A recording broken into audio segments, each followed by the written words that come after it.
Dear viewers, thank you for joining us. You're watching our weekly program, Talk to OBN on OBN Horn of Africa. In this edition, we'll be discussing about major African affairs and mainly Africa's representation in UN Security Council.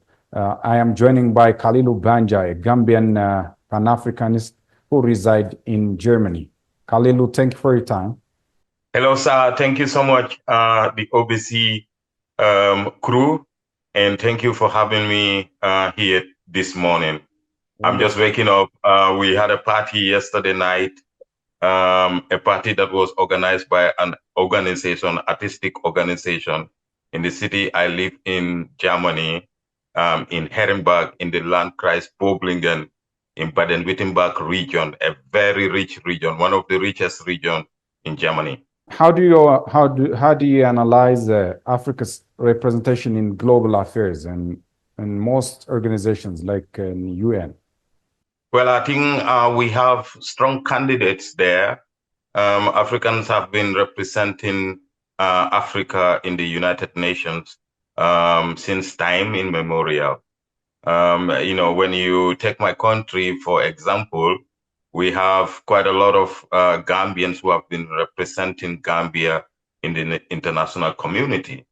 So I still believe that we have quite a lot of them there. But again, I am representing the young people, and I think that there is what you call a kind of a gap between the local people and then also the young people and the women of Africa. And this is where we have to concentrate with regards to moving forward and also ensuring that we have what you call sustainable development in Africa. Okay, how about Africa's representation in the United Nations Security Council? In the Security Council, you can see that our representation is minimal. And I think, it is about time now that we use what you call Africa's local knowledge, scientific knowledge, to be able to represent Africa and to take a seat in that major and also high-level position. What is expected from African people to push forward to have representation in in the United Nations Security Council? I think that has to be more about political dialogue.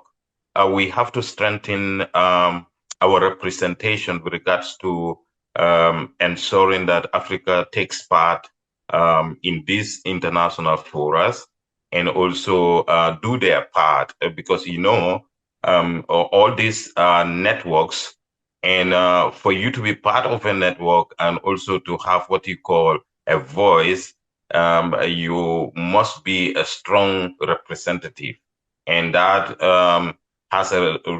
that also have what you call roles and responsibilities, and those roles and responsibilities must be fulfilled, and Africa have to fulfill that, not only 50%, but let's say 80%. Then they should be part of those networks, and they should be able to be on top of decision-making process. What is the advantage of having voice in UN Security Council for Africa? Yeah, because when we talk about security, when we want to break that down, we must first talk about equality and justice. Because when we talk about peace and security, they are prerequisites that are also embedded on the principles of equality and maintaining rights and also ensuring that we have justice. So I think that is a discourse which include not only other bigger nations, but also Africa, particularly with regards to our population and also our youthful population that can be able to contribute to the socio-economic development of any nation that they may be in this world. So because Africans are across the board, they are everywhere in the world. So you talk about the African diaspora, which I am a part of. As you can see, I'm here in Germany, but as well, contributing to the decision-making processes that are taking place at the local level. Because even the town that I hail from in the Gambia, the Smiling Coast of West Africa, you can see that my town development committee have what you call, they are using technology, that is normal WhatsApp and Zoom calls, whereby people like us can contribute back home, even though we are here in Germany. And also here in Germany, as I told you yesterday, I was in a party. It was like two important organizations, and these are very well established organizations. They've been long here, and yesterday we had the privilege to meet them. So they do what you call um, trying to ensure that the dialect, that is the dialect of the region, is not lost to the younger people. And that talks about education, that talks about their culture, that talks about even agriculture, like the food that they eat. Germans, they like Kartoffel. We call it Kartoffel is potatoes. So even when the MC, the master of the ceremony, was giving an introduction of the program, he had to even tell the young people that they have to always remember about those stories, how they don't have to go hungry, because they don't have to go hungry. They have to consider how young people can be able to grow more cattle, more potatoes. Kalilu, Africa is not at ease both politically and economically at this time. What has to be done to have a united Africa? I think we have to first look inwards among us to understand that there should be no difference with regards to wherever one may come from within us in Africa. I see quite a lot of trouble with regards to control of the different borders and the relationships that are therein. And, we cannot be able to do successful business when there is no cooperation partnerships between different African countries.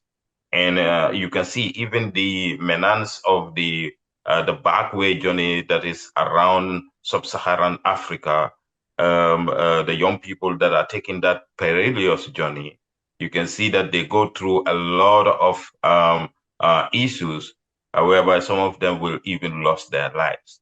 And when you come to Europe, it's not like that. I can just give you an example. There is war going on in Ukraine, and then Germans are accepting Ukrainians in Germany.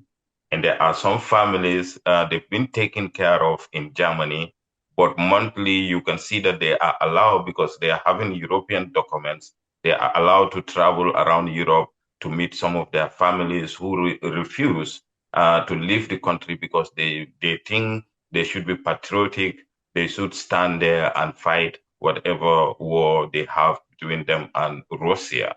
So that means if that intra-trade and that kind of relationships, it's not between the European countries, like the 68 European countries, then they cannot be able to do what you call response activities. They cannot be able, I'm talking about emergency response as in disaster, because war is like a disaster.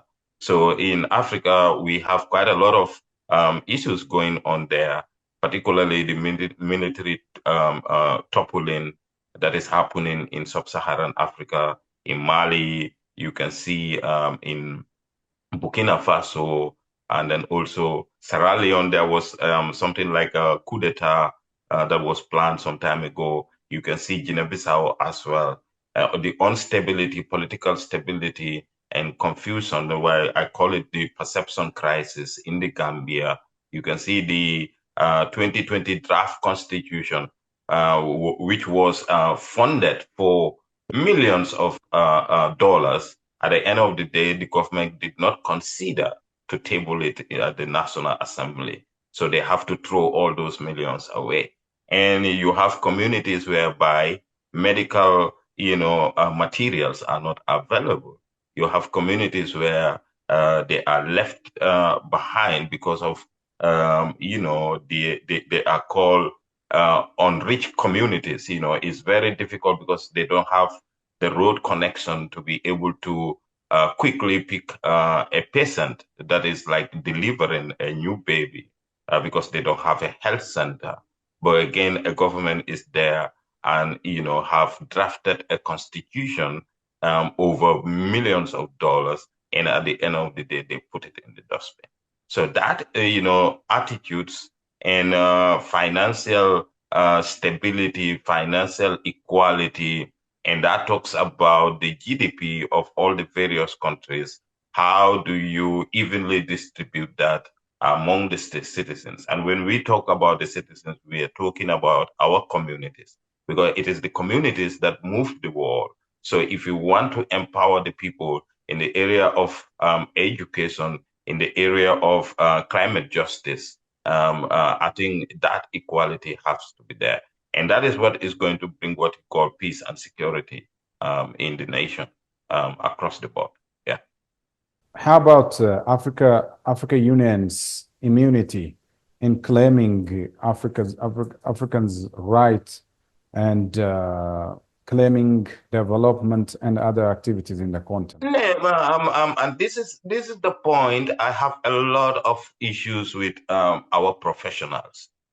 Well, quite often than not, like someone who is working here in Germany, the Europeans are not depriving me from having what is due to me. We have to make this clear. The rape, the tribal wars, and then the pain other people inflict on others. Now, I just give you the history of religions and also the history of mankind.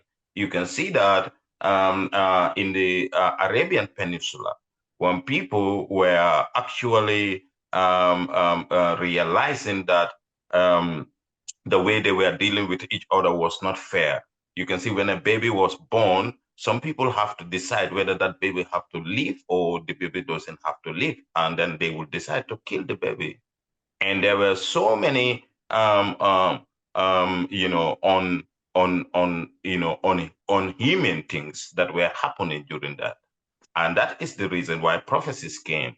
That is the reason why Jesus came. That is the very reason why Muhammad came as a messenger to tell the people to change from those kind of things. So the same thing is we are talking about African representation.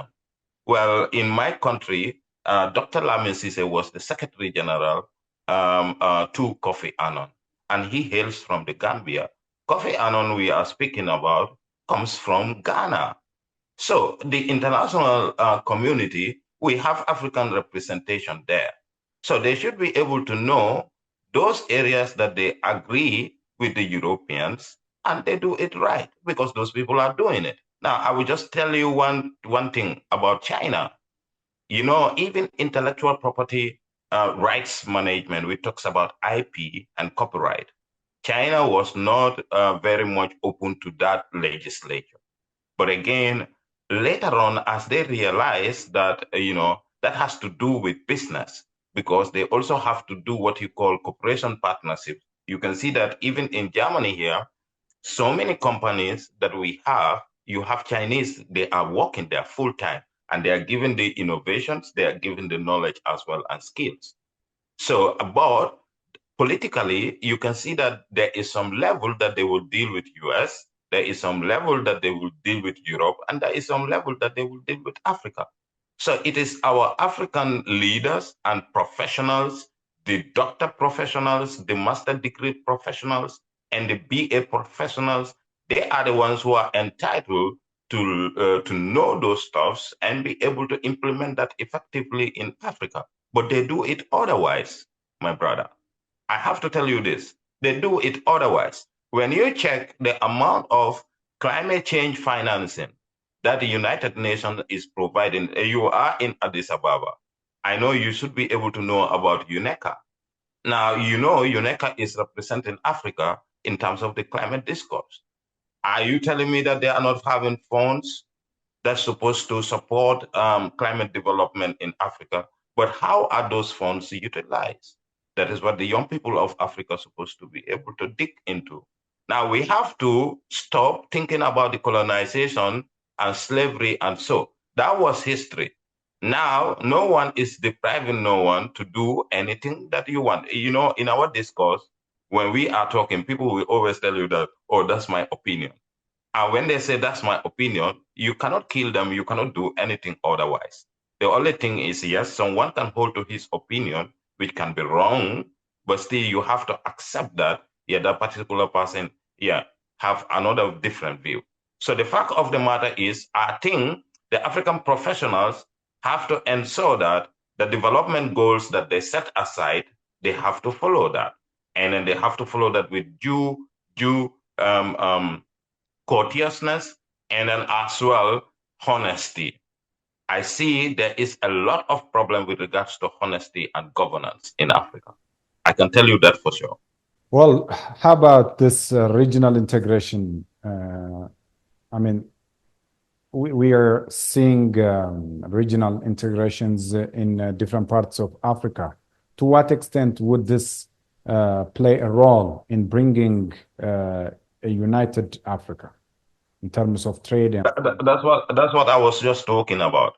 You know, when you talk about integration, you are talking about business, because it means that a Gambian is in Senegal is not deprived from what Senegalese are, you know, the privileges or the rights they're going to have. Even though there is a difference that that particular person is not a Senegalese, he came from, you know, he's coming from the Gambia.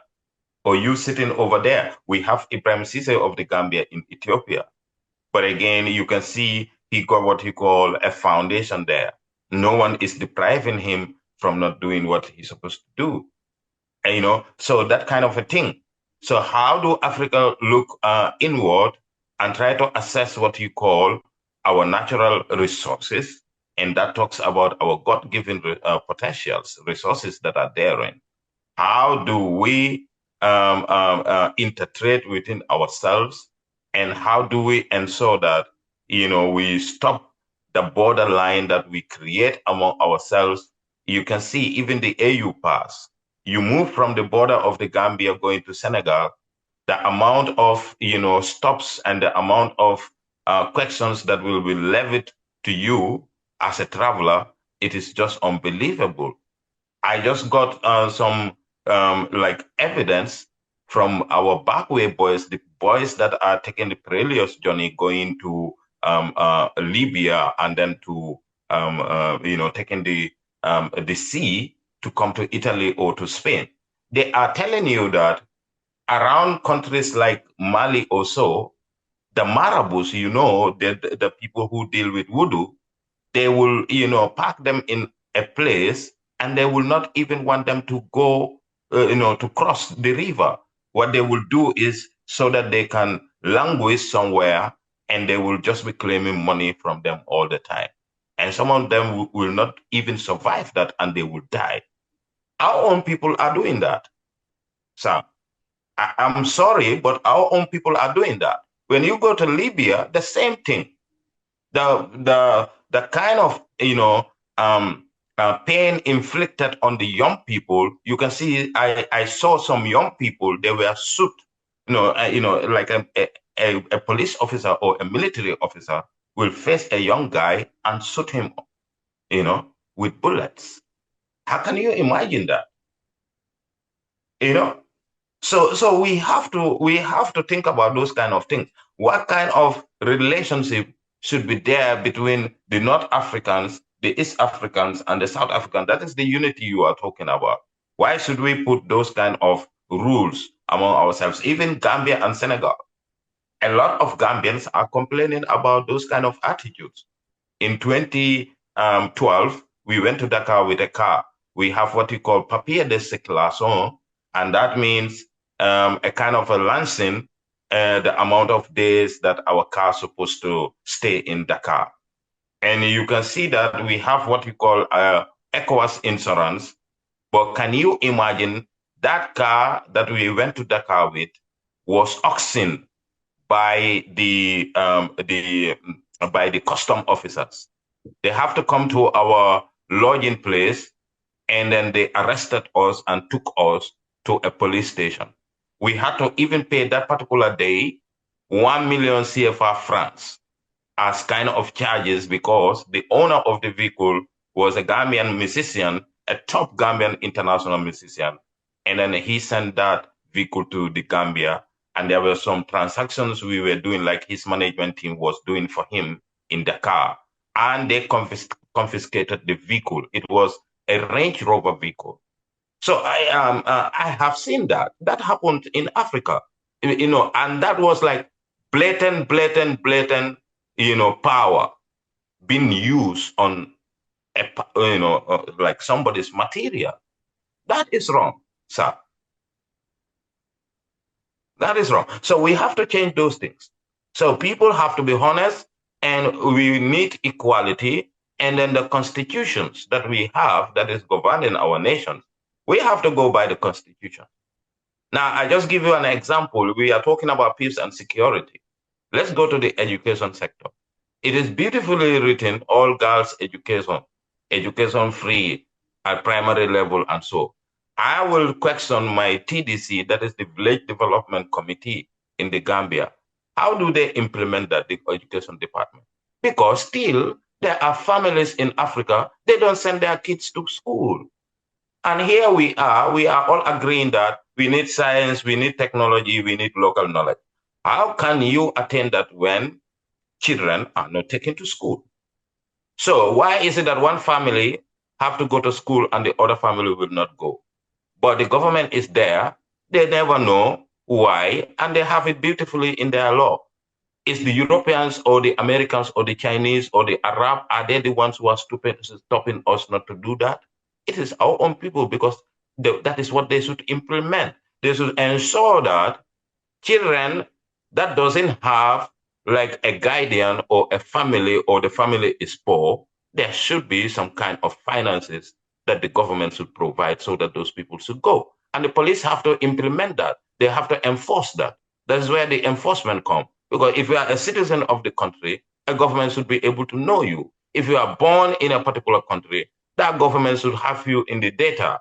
So you go to Africa, you go to some part, a child will be born, and you don't even have it in the data. So somebody will not even know his birth, his date of birth, or even to be able to celebrate his birthday. So those are some of the things that you cannot tell me that, because of colonization and slavery, and so that is why that is not happening. And when you look at it in a broader perspective, sir. So I think we have to start doing the things the way it's supposed to be done, and that is we have to follow the Constitution. There should be what you call equality, because the inequality gap in Africa is very high between the middle class and the high class. It's just like that, because Africa, they don't have like middle and lower. So yeah. Okay. Media is very important to air and voice.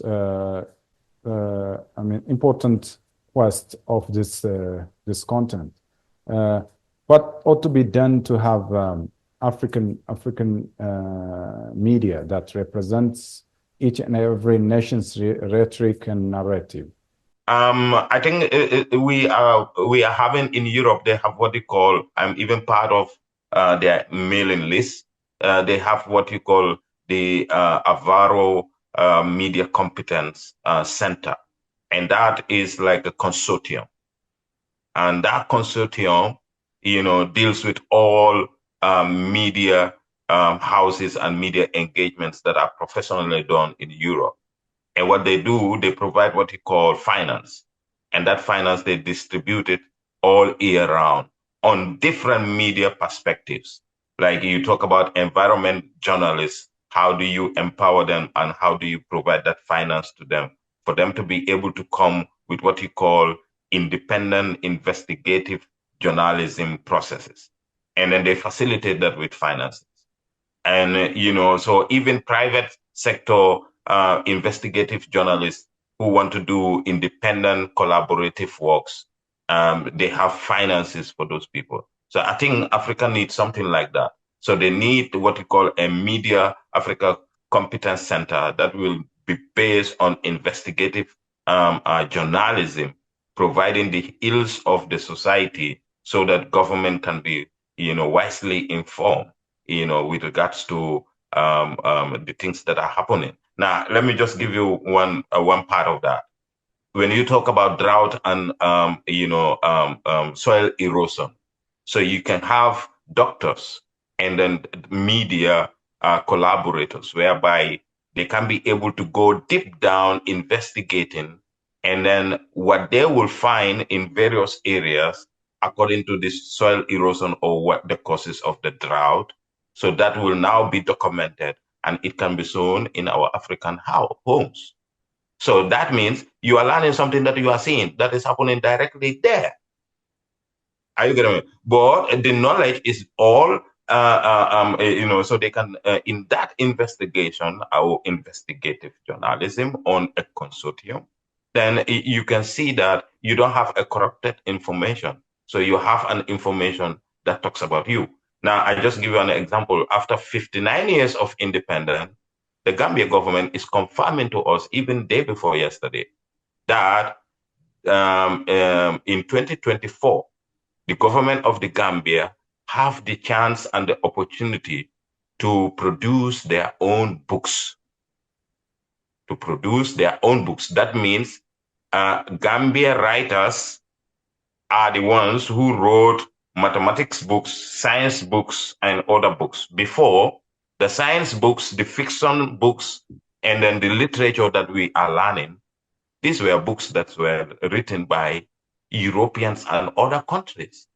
And we were importing that in the Gambia at high rate of monies that we put in those kind of productions. So, and we have what you call the artistic organizations. And in the artistic organizations, you are talking about illustration, design, and then I was talking about intellectual property. You are talking about the connection of printing departments, R&D, research and development, innovation, and all that stuff. Not that has to do with what you call somebody writing a book and then having the opportunity of a production company, whereby that production company can print that. And we have the Gambia Printing Corporation Company. So can you imagine, since that corporation company is been, established, they cannot be able to produce what we call Gambian owned books.